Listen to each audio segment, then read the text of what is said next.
मेरी एक सीनियर नेता से बात हो रही थी राहुल, उसमें आप भी कुछ ऐड करिएगा।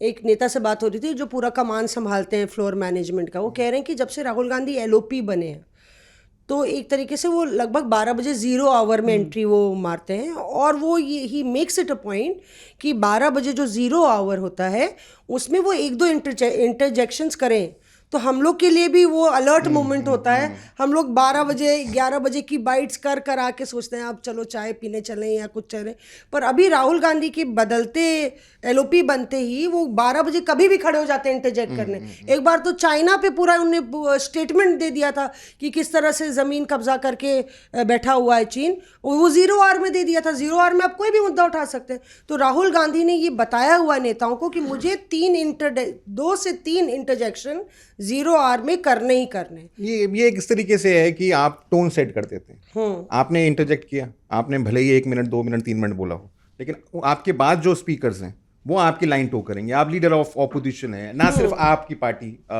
उस मुद्दे पर बोलेगी, बल्कि जो आपकी सहयोगी पार्टियां हैं वो भी उस मुद्दे को। ये एक प्रेशर टैक्टिक है ताकि सरकार के ऊपर दबाव बनाया जाए। आपने एलओपी का जिक्र किया, मैं आपको ये बता सकता हूं कि राहुल गांधी ने एक रूल बनाया हुआ है और अच्छा। अपने तमाम फ्लोर मैनेजर्स को उसके बारे में जानकारी दी हुई। वो ये है कि एक सेशन में एक व्यक्ति एक ही बार बोलेगा, और उसमें उन्होंने अपने आप को भी एग्जेम्प्ट नहीं किया हुआ है। वो चाहते हैं कि उनके ऊपर भी लगे। फ्लोर मैनेजर बोलते हैं कि आप लीडर ऑफ ऑपोजिशन है, आपकी जो बात है वो ज्यादा दूर तक जाती है, आप कम से कम इसमें नहीं रहिए, आप तो ज्यादा बोलिए। हाँ। ज्यादा बोले। और उसी व्यक्ति जिससे मैंने बात कर रहा, जो फ्लोर मैनेजर, उन्होंने कहा कि इसीलिए शशि थरूर और मनीष तिवारी नाराज रहते हैं। अच्छा, ठीक है, वो नेता ने बताया तुमको? कि वो नेता तो नहीं नाराज रहते हैं मनीष तिवारी और शशि थरूर से?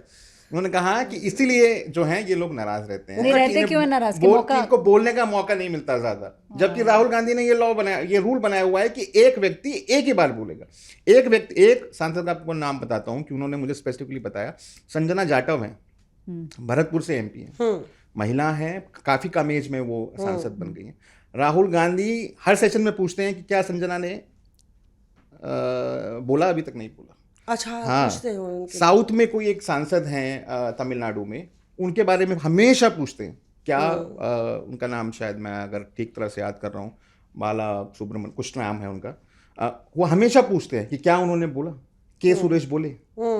हमेशा वो ये पूछते हैं कि क्या सब लोगों को मौका मिल रहा है, क्या सिर्फ जो लोग जो कि तथाकथित अच्छे ऑडिटर हैं उन्हीं को तो आप बार बार कमान नहीं दे रहे हैं, बार बार उन्हीं को तो बोलने का मौका नहीं दे रहे। तो राहुल गांधी हमेशा कोशिश करते हैं कि डिसेंट्रलाइजेशन ऑफ पावर हो, इसीलिए वो पेन नहीं रखते हैं। मैं आज एक जानकारी देता हूं सब लोगों को, आप तमाम लोग अभी गूगल पे जाइएगा, उनकी तस्वीरें निकालिएगा 14 से 24 की या 4 से 24 की, आप भी निकाल लीजिए, सभी लोग निकाल लीजिएगा, आप सर्च करिएगा।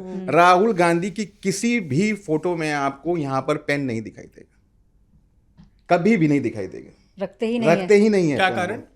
किसी ने उनसे पूछा कि अब आप लीडर ऑफ ऑपोजिशन बन गए हैं, आप जब संसद में आते हैं तो आपको अटेंडेंस रजिस्टर पर साइन करने पड़ते हैं, तमाम चीजों के ऊपर आप बिल मूव करना है, आपके साइन बहुत इंपॉर्टेंट है, तो आप क्यों नहीं रखते? आपको रखना चाहिए। उन्होंने सजेस्ट किया, तो उन्होंने कहा कि मेरे लिए ये जो पेन है it's a symbol of authority. मैंने जीवन भर ये देखा है कि मेरे घर में और जो अन्य प्रधानमंत्री हैं वो दिल्ली में बैठे बैठे, चिकमंगलुरु में बैठा है कोई व्यक्ति, या कोई पुरुलिया में बैठा है, या कोई लद्दाख में बैठा है, उसके जीवन का फैसला कर देते हैं, या दिल्ली में बैठे बैठे।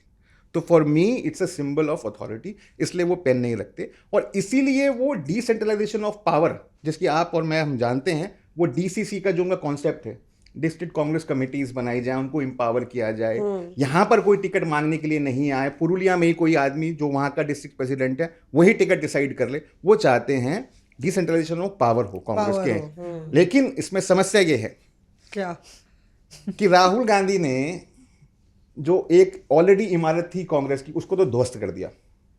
पुरानी कांग्रेस जिसमें तमाम जो सीनियर लीडर्स थे वो तो ध्वस्त, अब उनका सिस्टम है, राहुल गांधी का सिस्टम।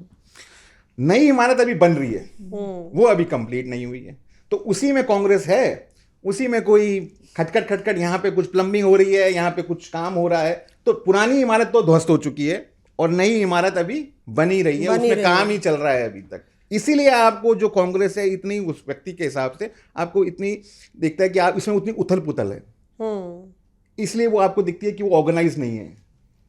क्योंकि वो अभी बन ही रही है। वो राहुल गांधी अपना जो विजन है वो अभी बना ही रहे हैं, वो अभी तक बन नहीं पाया है। तो इसीलिए राहुल गांधी हमेशा से, मैं ये हमेशा से कहता हूं कि राहुल गांधी की या तो 50 सीटें आनी चाहिए थी या 150 सीट आनी चाहिए थी। अब आप पूछिए क्यों? क्योंकि अगर राहुल गांधी की 50 सीटें आती तो राहुल गांधी जिस मुद्दे को लेकर चलते हैं, सोशल जस्टिस, सामाजिक न्याय, कास्ट सेंसस, वो उस मुद्दे को छोड़ देते और कुछ और मुद्दे को देखते। जैसे उन्होंने रफेल छोड़ दिया 2019 के अंदर, उनकी 52 सीटें हैं, उन्होंने छोड़ दिया, जबकि उन्होंने पूरा चुनाव ही 2019 का रफेल के ऊपर, रफेल पे लड़ा था। 24 में अगर उनकी 50 सीट आती तो वो ये भी छोड़ देते और फिर कोई नया नैरेटिव तलाशने की कोशिश करते। 150 सीटें आती तो वो सत्ता में बैठे होते, प्रधानमंत्री बन गए होते शायद, या कैबिनेट में होते। ये 100 सीटें आई हैं, इससे ये है कि राहुल गांधी तो कन्विंस है कि ये तमाम मुद्दे चलते हैं, पार्टी कन्विंस नहीं है। पार्टी को लगता है कि एंटी इनकम्बेंसी थी और सब मुद्दे थे, इस वजह से 100 सीटें आ गई। अब राहुल गांधी तो लेकिन पूरी तरीके से कन्विंस्ड है कि सामाजिक न्याय, कास्ट सेंसर, ये सब चीजें, संविधान, ये सब चीजें चलती हैं। इसलिए मैं कहता हूं तो 50 आनी चाहिए थी या 150। Reporters Off Air.